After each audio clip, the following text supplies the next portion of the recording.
Si vous voulez aller à l'université, vous devez passer des examens. Je les ai ratés 3 fois. J'ai eu beaucoup d'échecs. J'ai échoué à des choses ridicules. Par exemple, j'ai échoué à un test clé de l'école primaire à 2 reprises. Et j'ai échoué genre 3 fois au collège.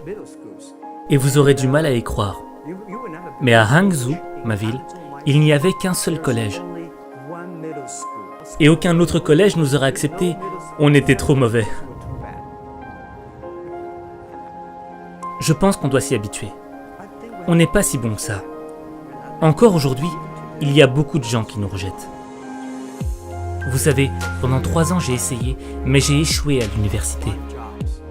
Alors j'ai postulé à plusieurs jobs, mais j'ai été rejeté 30 fois. J'ai été à la police, on m'a dit non, t'es pas assez bon. Je suis même allé au KFC, quand le KFC est venu en Chine, dans ma ville. 24 personnes se sont présentées. 23 personnes ont été acceptées. J'étais le seul gars à avoir été rejeté. Et quand je me suis présenté à la police, 5 personnes se sont présentées, 4 personnes ont été acceptées.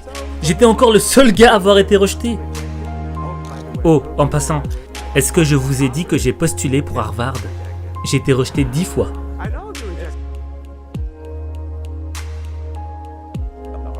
Et là, je me suis dit, peut-être qu'il faudra que j'aille donner cours là-bas un jour.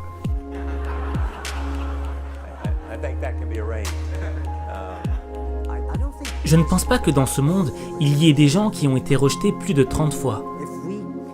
La seule chose qu'il faut, c'est ne jamais abandonner. Comme Forrest Gump, il faut continuer à se battre. Il faut continuer à s'améliorer soi-même. On n'a pas le temps de se plaindre. Et quelle est la différence entre ceux qui réussissent et ceux qui échouent? J'ai remarqué que si les gens font une erreur, et si ils se plaignent des autres, ils ne reviendront jamais. Mais si une personne fait un bilan de conscience sur elle-même, et qu'elle se dit « là ça ne va pas avec moi, là ça ne va pas avec moi », là, il y a de l'espoir. La question, ce n'est pas juste comment devenir riche. La question, c'est comment vivre la vie que tu mérites. Comment changer ta vie? Faudra commencer par te changer toi-même et accepter d'aller dans une zone d'inconfort. Et c'est quoi l'inconfort? C'est faire quelque chose où tu sais que tu risques d'échouer, de perdre.